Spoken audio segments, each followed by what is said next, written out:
So people talked about the fact that you can only get, sometimes accessing mental health supports, you can only get it in severe crisis. So like, you know, there's long wait lists for like meeting with psychiatrists or doctors or like trying to get like CMHA or CAMH or whatever. And so and your family doctor isn't providing you the counseling that you want, probably because if it's related to you being trans and you're not out to your doctor, then like that's a no-go. If your doctor's transphobic, that's also a no-go. So like, what are you gonna do?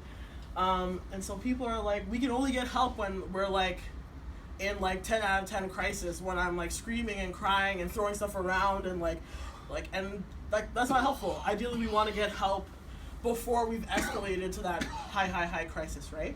And so how do we support people in getting help before it reaches that severe crisis?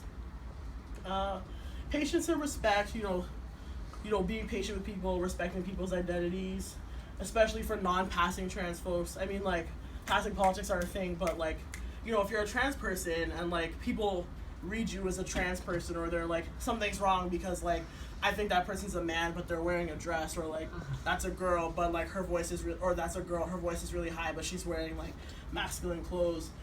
Like, people tend to treat those non-passing trans people very poorly, or like with like a lot of violence a lot of the time. And so we have to make sure that we're prioritizing those people and supporting them in the best way we know how, so that we're not recreating those experiences of oppression within the program. Obviously, things are going to happen. We can try our best to plan, but like, we can't account for everything, and sometimes stuff just comes out of people's mouths and you're like, oh my god, why did you say that? But like, we want to make sure that we're addressing that, and that is that, you know, it's something volunteers are prepared to handle.